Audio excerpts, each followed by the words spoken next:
See Beneath Your Beautiful podcast is raw and intimate, sometimes funny, and always entertaining. With new episodes every Saturday, Hara explores our loves, fears, and hopes with a delicious combination of depth and lightness.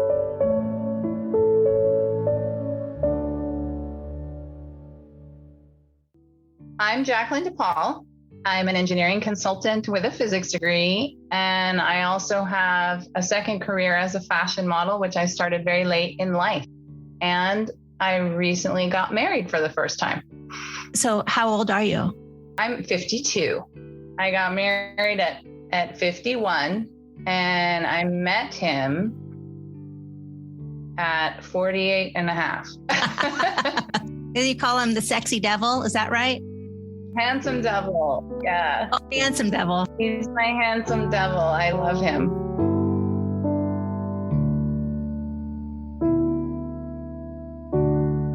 Of course I dated, from college onward. And they were all great people. But when I was younger, I was kind of more interested in my career than in building a partnership with someone. I was really focused on my career. I was working in corporate America, and I was just crushing it and making money. And I was this sort of, men were kind of an aside, a fun diversion. But my real goal was my career. Late 30s, I picked up modeling because I lost dancing, because I was always kind of a dancer as I grew up, and I got injured. And so I picked up modeling as the next closest thing of performing with your body. Mm-hmm. So that's a story unto itself, because you usually don't start modeling when you're 38, but I did it in a very unusual way. And men were still on the side. So when I hit my late 40s, I had won my modeling contest, and I was, doing well in now both careers. I was like, I might need to start getting serious about this man part of life. Yeah.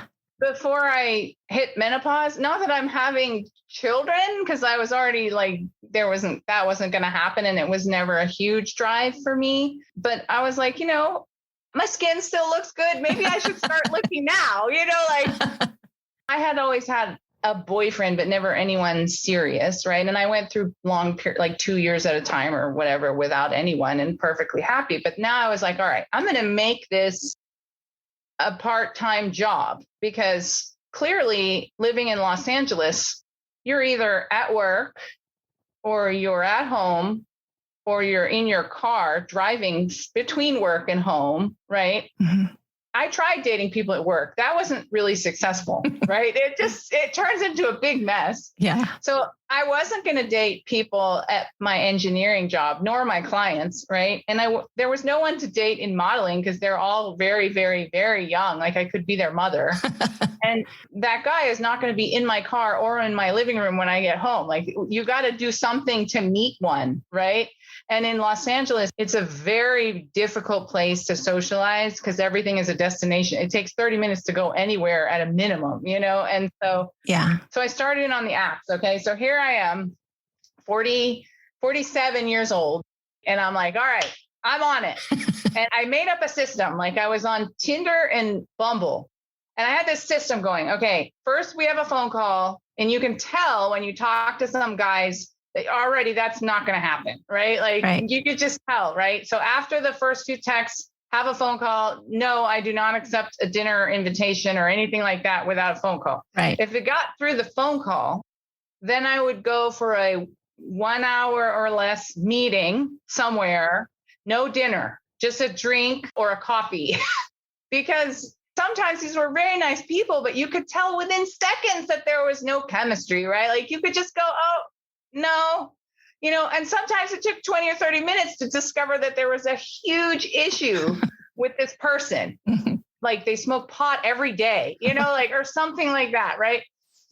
I went through 57 first dates, which means I had 150 first phone calls, right? Or 200, right?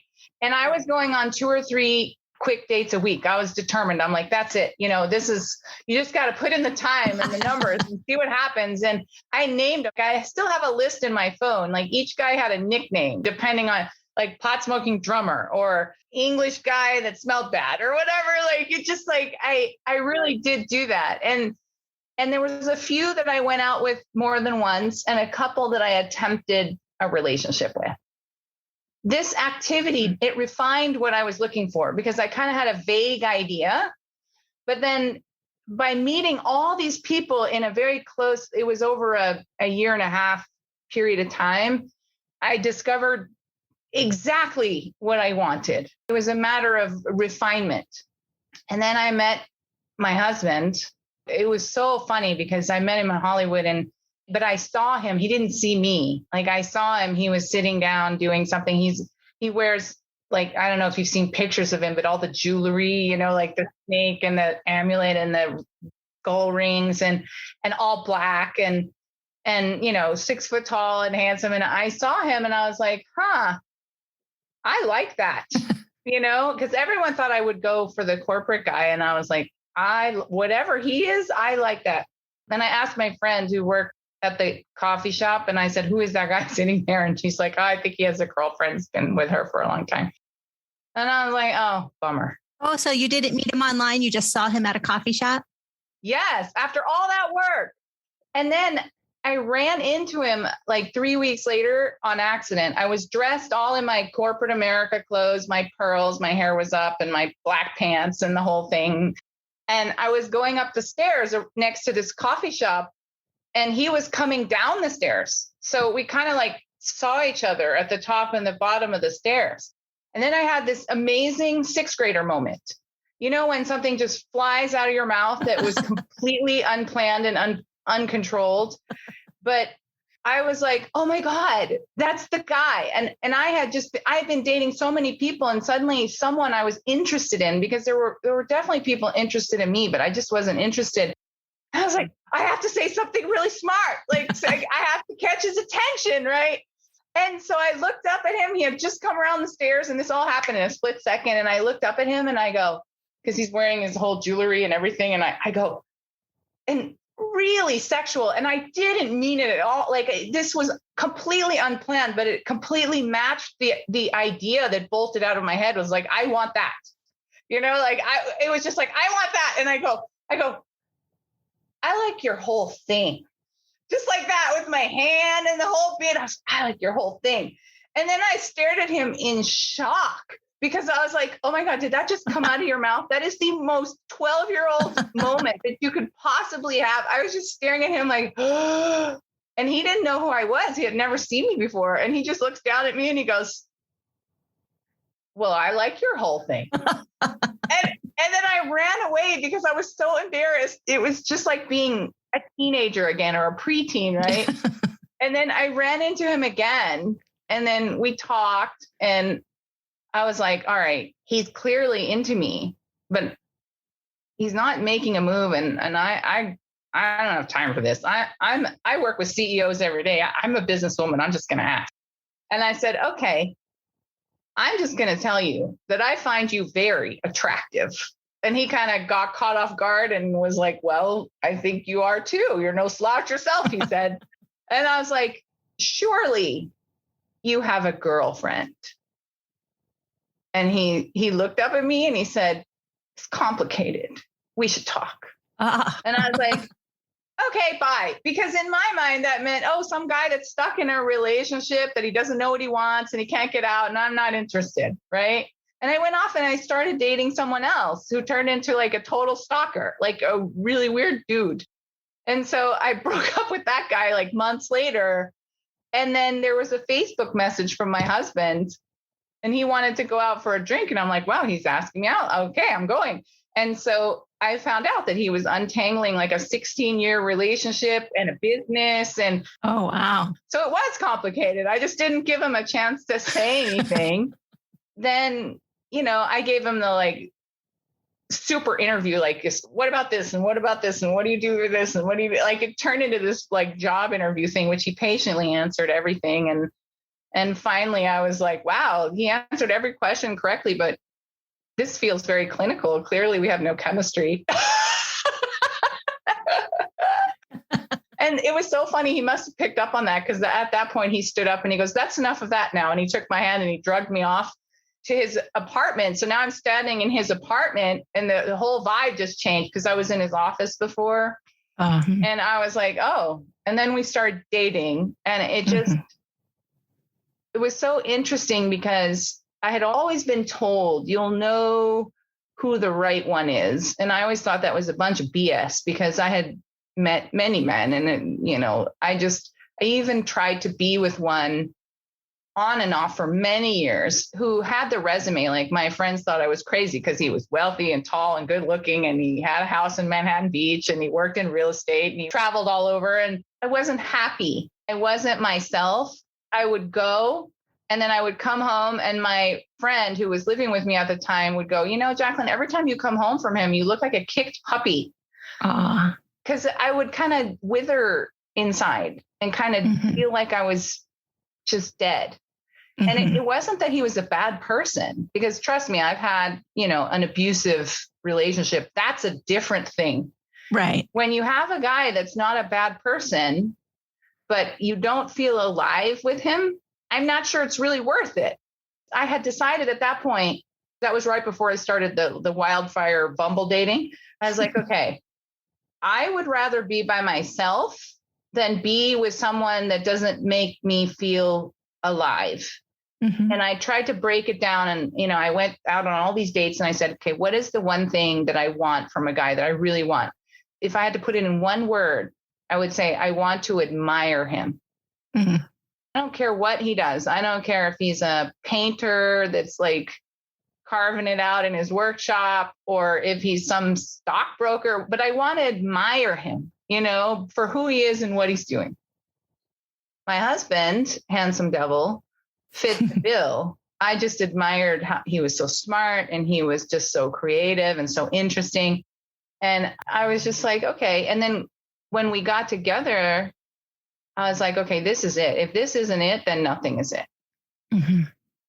I just knew. I was really scared because I had never been in love. And this was the first one that I wanted so much that I was in love. And we just go. Like we call it species. So we make a joke to each other, species. Species means there's a lion dating a lion or a parrot dating a parrot. Everything you do just kind of matches, right? Oh, that's cool. Yeah. Now, a giraffe can date a hippopotamus and they can make it work. But someone's going to get trampled on or chewed on or whatever, just for the sheer sake that you're radically different, right? Yeah. You know, when a lion's dating a lion, they lay on each other and lick each other and everything goes together, right? And so we're like amazingly the same, and we laugh all the time and we love all the time, and we walk around and random people come running up to us to confess that we're just like an amazing couple and we inspire them. And we couldn't figure it out in the beginning because we were like, we're just being together. Right. But like the first one we had was a homeless guy. We walked by and he was sitting in a bus stop at night. He was holding a muffin and he was talking to this muffin like it was a person. And we walked by and there was no one else on the sidewalk. And he was just going on and on at this muffin. And he stopped talking to the muffin. He looked up and he said, "You guys make a great couple." And then he went back to talking to the muffin. That was the first one that occurred. But we've had like some lady came running up to us in the barbecue restaurant because she was a psychic and she said, we've known each other before. And like we were destined to be together, and people come up to us in the Whole Foods, and it's really funny. I just want to be with him all the time, even though we've been together for 3 years, you know, or almost 4 years now. It's really fascinating because if I had married that other person and kind of said, well, he loves me, you know, he loves me, and this isn't a bad scene, this Manhattan Beach house, you know, I would have been, who knows, you know, I would have been so dead and miserable inside. I think people can see your true love and they appreciate it. Yeah. It's rare. Yeah. To see. I think that's why. I think you're right. We can't stop oozing love at each other. And it's just apparent. everywhere we go. I love that. He really loves me. And sometimes I get really scared that he might not, or he might change his mind, or he might leave or whatever. And he just laughs at me and he's like, nope, I'm not going anywhere. I love you. And that is just an amazing feeling, and it's just, and I feel the same. Like I love him and I never want to lose him. But I waited 49, 50 years to find that. Right. So right. The moral of the story is like, it can happen at any time. Absolutely. And I honestly don't think we would have been ready for each other when we were young. We probably would have killed each other.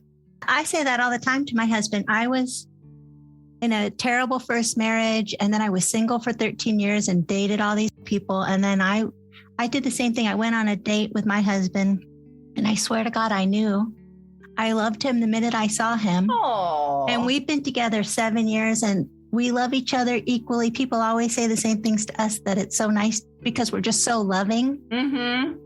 So I totally get it. And I was 46. So that's, life can start whenever. Who knows? There you go. It seems to be possible. Yes. By experience, we can say it seems to be possible. That's so beautiful. Thank you for sharing that story with me.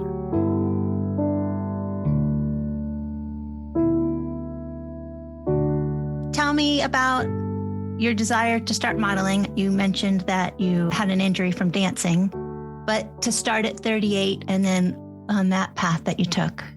It was very interesting because dance was my hobby. Like I did it when I was young. And when I got into corporate America, I would go in the evenings and go to Latin dance classes or salsa classes. I really liked Latin dance. And so I was training to do a competition, and I was learning that dance called Paso Doble that looks like the bullfighters. So they look like they're stomping all over the floor, right? Yeah. And I had an instructor that actually wasn't a professional dancer. So no one told me that you're not actually stomping the floor. You just look like you're stomping the floor. But I was slamming my feet into the floor every day thinking that was the point. Mm-hmm. So I fractured what's called the sesamoid bones, which are the bones in the big bone in your big toe, right at the joint. Yeah. And I got sesamoiditis and plantar fascia. I couldn't put a heel on. I had pain walking and fractured bones. And the doctor was like, whatever you're doing, stop. And I was really sad because I couldn't go to dance class anymore. Never mind the competition, but just the classes alone were my artistic release. So I love my technical job, but I'm also very artistic. So I needed something else. And I really believe in that. Like I believe people should have hobbies and other things that they do to make them feel more alive and fulfilled, right? And so I went through a really dark period and I was like really depressed because I felt like I had lost something I kind of did that I enjoyed for my whole life. Mm-hmm. And now I didn't know, like the doctor couldn't guarantee that my feet were going to come back, Mm-hmm. So I had this sort of dark moment of like, what if I can never dance again? And what am I going to do with myself? And I was reading self-help books and just really down, like I don't know what to do. I really believe that making an effort to go look for some answer is always a good idea. If you're really depressed, go look for something to do about it. Whatever you can do about it, go find an answer that works for you. So I think just the exercise of reaching and looking, trying to solve it was very healthy. But I was reading this one book and something triggered. It wasn't even necessarily what I was reading about, but something opened up in my mind and just kind of like popped open. And it was like this North Star just appeared in the sky. And I said, I think I'm going to model now. It was almost as if I was listening to someone else's voice. That was just the weirdest thing. It was just like, there it is. Then I had like the angel devil cartoon, where the angel sits on one shoulder and the devil sits on the other shoulder. One of them would go, you can't do that. You're 38 mm-hmm. years old, right? You can't just start modeling. That's absurd. And the other one would go, well, I still look pretty good. I'll just tell people I'm 26, right? And then the other one would go, but this is for 14-year-olds. Like, what are you expecting to get out of this? And the other one would go, well, I'm not trying to be Gisele Bündchen. I'm just trying to have a good time. So I finally just decided that I would make a rule to go for it. And I would just say, okay, here's the rules. You can do this, but the only thing that you can focus on, because I'm not interested in a big self beat up session, because you know how that could turn into that, right? Mm-hmm. The only thing that you can focus on is A, find something that you did right in that moment when you tried it, and B, figure out what you need to improve. One thing you could improve, right? I was 5'11" and I was a size 6 at the time. And I was like, okay, maybe I could do this, right? So I volunteered for a photography school for adults. Like they had an adult photography class at a community school. 40 people in the room with who knows what camera, and they need models. Woohoo, they need models. So I showed up with my clothes and I was basically a Zoolander for the whole time, right? With my face and like, no idea what I was doing. And all these pictures came back and they were awful. And I could have looked at everything. I could have looked at everything and gone, you suck. That's enough of that now, but I was like, okay, the rule was to find something that was good. So I found 2 pictures. One picture, I said, this one kind of looks like a headshot, acting headshot. And this other picture kind of looks like a catalog picture. Okay, fine. I'll take it. Now we'll just throw out the 98 other pictures, right? And I said, okay, now looking at these 2 pictures, what could you do better? How could you improve? And I said, okay, I really need to lose a little weight. I need a good haircut. I need to whiten my teeth, and I need to learn how to model.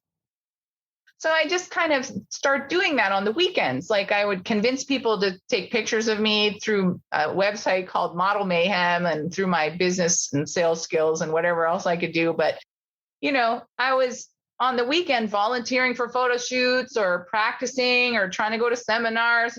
And I didn't tell anybody because it's kind of dumb. You're 39 years old now and, you're like, modeling on the weekends. So like whatever. So I just kept my pictures and showed them to my close friends who thought I was weird and was like, okay, how long are you going to be doing this? Because this is really odd.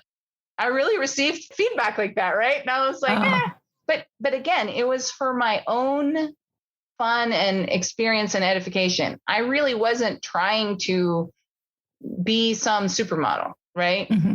And then I thought, okay, at 41 years old, I had been rejected by a bunch of agencies, including the Wilhelmina agency. And I was like, well, I'd really like this to be bigger, or maybe I should just stop because, I'm kind of plateauing here. And then this modeling contest popped up on Facebook. It was the Wilhelmina agency over 40 national modeling contest. So Wilhelmina agency is a really big modeling agency, right? And they wanted someone over 40, and I had just turned 41. And their last stop was Macy's in Southern California, in South Coast Plaza, Irvine.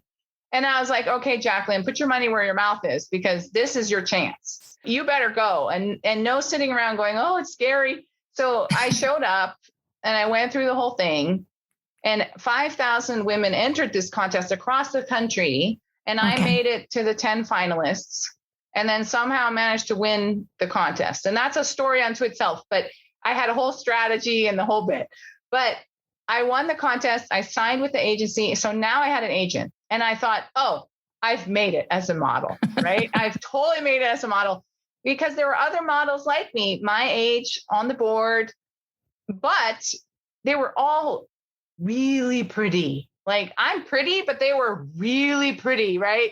And I was just like, wow, I don't know about this, right? So they sent me to my first catalog job. And all I had done was these volunteer shoots where everyone's kind of working together and helping each other. And I had actually never trained as a catalog model. So the other women that were my age, it was for a catalog for older ladies' clothing, right? And, we're taking pictures in coffee shops and on the sidewalks of our, cute colored shirts and whatever.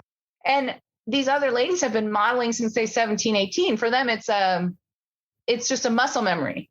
Right. And then I would get in front of the camera and just stand there and wait for someone to tell me what to do.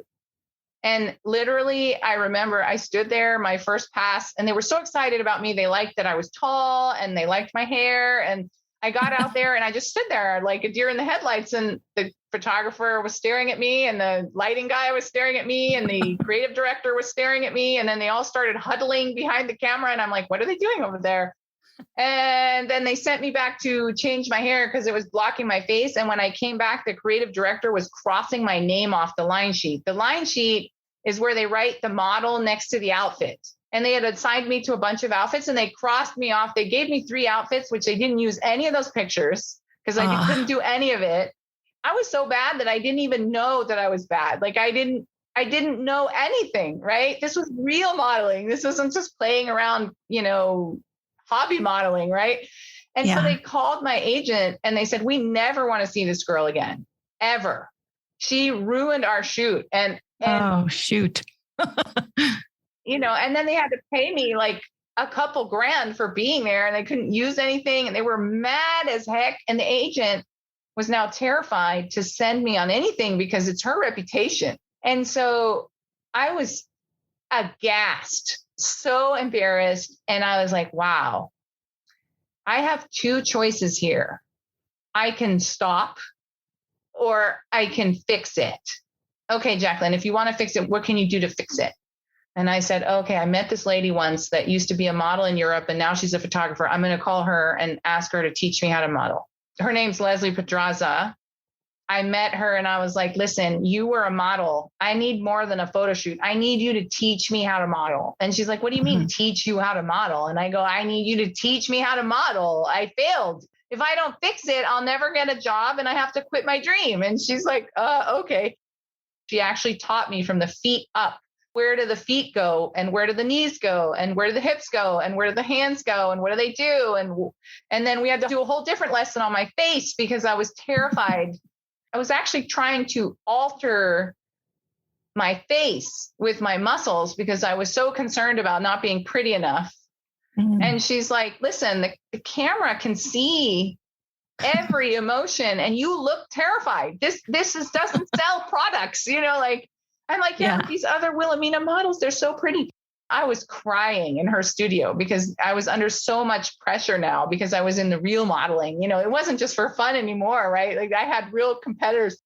So she sat me down on the computer and showed me the Wilhelmina website and my category, which is called lifestyle.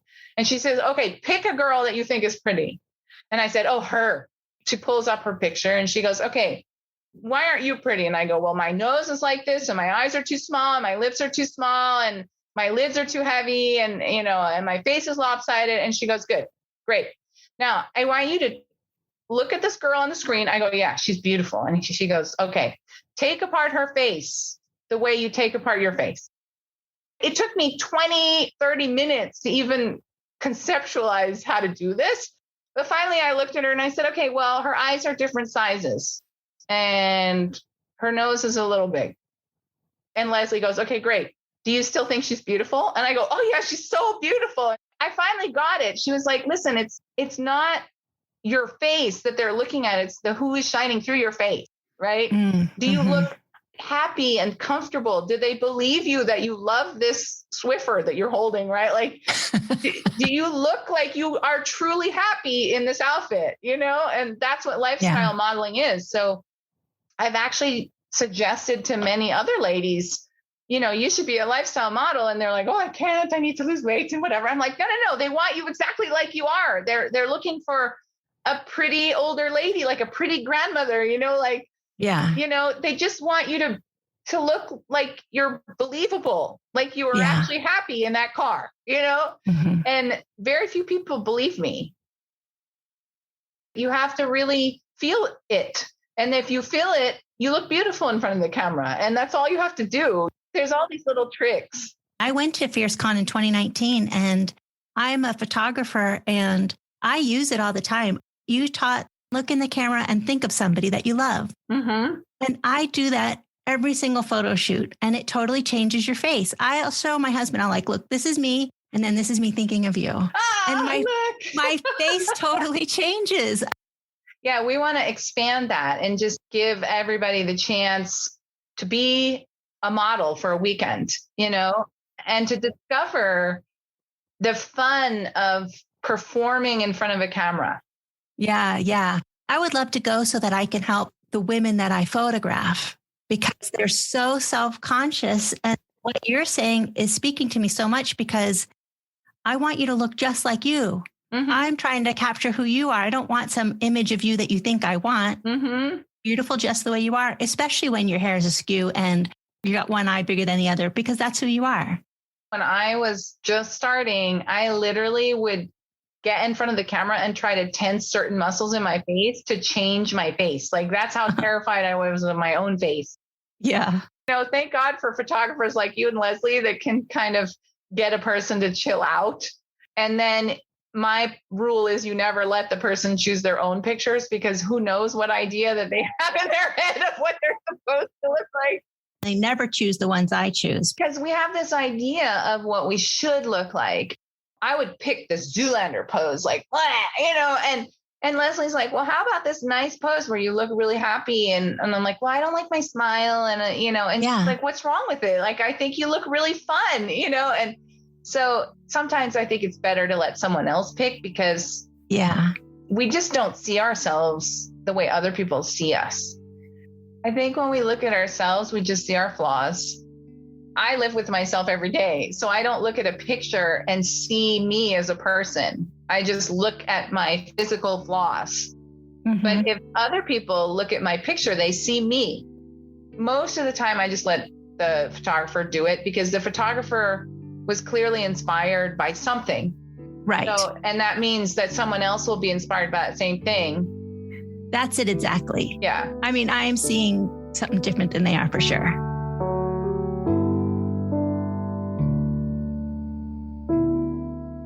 So how did it go back when you had all your training? Did they love you again? No, they didn't. Oh, no. Well, because they were so afraid at this point, and Wilhelmina is a big agency, there was no fixing it. I was now confident. It took me a year. Mm-hmm. And I kept going back to them going, look, I'm practicing. Here's my catalog work for this little designer that I met. And I would show them and it's a terrifying thing as an agent to be called and just say, this person is terrible. They had another contest, the same contest a year later for 35 and up. And the winner also failed on her first catalog shoot. And after that, they were like, that's it. No more contest winners. Yeah. So I just said, well, I'm actually a real model now. Like I'm doing lifestyle modeling work. So I just went to a different agency who was very happy to have me.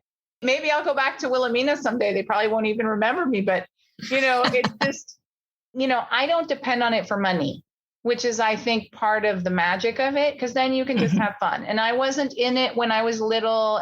I was never subjected to the sexual pressure, whatever you see that happens to young models overseas and all this kind of stuff. For me now, it's just an artistic creation. And if I get a job a few times a month, great. If I don't, oh, well, I'm really busy with my engineering, and I can go do projects that I want to do. I can pay myself to go to Paris, my husband and I to go to Paris for a month because I have a great tech job and I can audition for the Paris runway. And if I get it, great. And if I don't get it, we're in Paris, it takes all the pressure off of it. And I honestly think that a lot of people love art of whatever form. They like to paint or they like to whatever. I'm really a big fan of what I call the parallel career. I have no problem being my own patron because, back in the day, you had the Michelangelos that painted full time and they had patrons, someone that had to pay for their living expenses so that they could paint. And I pay for myself to be able to take any day off I want and go modeling or whatever, or to hire my own photographer and do whatever project I want. I'm my own patron and it's very liberating. I don't have to do jobs that I don't want to because I need money. You know what I mean? For me, it's now just an artistic pursuit. And I feel like that's very freeing for artists. If you have money coming in from another source, let's say you're a sculptor, you can sculpt whatever you want. You don't have to sculpt what someone is going to buy. Right. You have less time to do it, but it is also very liberating because when you do it, it's purely self-expression. There is no guardrail there going, oh God, I got to sell this, or I'm not going to be able to eat.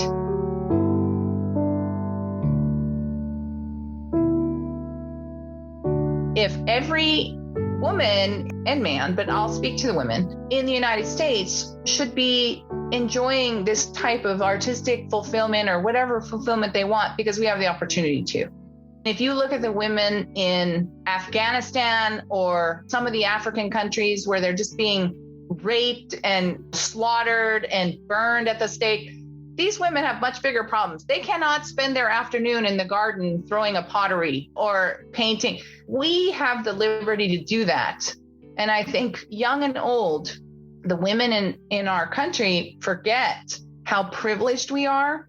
I don't care how old you are, what color you are. If you live in the United States, you won the genetic lottery as a woman. Yeah. And do not waste it. Please go out and make something of yourself. Do not sit around complaining, because if you lived in some of these other countries, there is no opportunity there. They might not suppress the women, but there's nothing for them to do. And then you get back into the Middle Eastern countries where they're not even allowed to read. Do not waste the opportunity is what I kind of beg every woman in this country. And if you're young, go for it. If you're old, go for it. No one is stopping you. No one is suppressing you. In the United States, we have nothing like these other countries. Don't sit around and complain. If you lived somewhere else, you wouldn't even have the option. So go do it. Make something out of yourself. I love it. I'm on board. I love that. Thanks for saying that. I grew up in the Caribbean. My dad was an engineer for the United Nations, and I was around extreme poverty. And as a child, you don't quite get it. We were middle class, like we were foreigners. So we were rich compared to the Haitians. But we didn't have a lot of money, but compared to the Haitians, we had a lot of money, right? Yeah. But when I moved back to the US when I was 16, I literally almost fell over walking into my first grocery store at how much food was in. Like, we didn't have that in Haiti. Right. There was a little tiny store and you didn't always have milk, and God bless you if you found an apple. So I have an upbringing where I appreciate running water, constant access to goods. And then in a country with laws where you can do what you want, like in Haiti, not so much. They had the Tantamacoots, which were the private police of the dictator. And, it just, and they couldn't read, like they thought the streets of the United States were paved with gold. Everybody was willing to get in a boat and die to get to the street. Because if you just got to the United States, streets were paved with gold. Everything was fine. So here we are in a country where we're able to get any education that we want. Everybody, I don't care who you are, you have a cell phone and a refrigerator and a toilet. You know what I mean? And it's like, please, everybody, please go out and do something you find fulfilling. Even if I don't care if it helps other people or if it's completely selfish. Your opportunity is to do anything that you want to. No one is suppressing you. No one is stopping you. Go and create yourself. You have the chance to here when you can't in other places as a female. That is what I would tell a young person who is distressed, or an older woman that thinks that there's no opportunity for her, like life is over. I'm like, it's not true. You can start anything now. Just pick yourself up and go, because no one is stopping you. That is a pleasure and a privilege that we have here, that no one is actually stopping us. The only one that's stopping us is ourselves. My mom passed away when she was 46, and she was a fine artist, but she had 6 kids. And so she was a paralegal and she wasn't painting. And she used to say, I'll paint when I retire. And of course, she never retired. And so I really feel like I got to live this life because it's so short. I do think that I can do anything I want. Well, I can't go be president, but. I don't know, Hera. You might be able to be president. I could be president because I have an idea. The workday should be from like 10 to 2 with a lunch in there. Oh, I like this. I think I'd get nominated. I think you probably would. My presidential slogan, the 10 to 2 workday. What does everybody think? Vote yes or no. With a lunch break. That's the important part. Plus lunch. Okay. Well, I'll talk to you soon. Thank you. Okay, good night. Okay. Bye. Bye.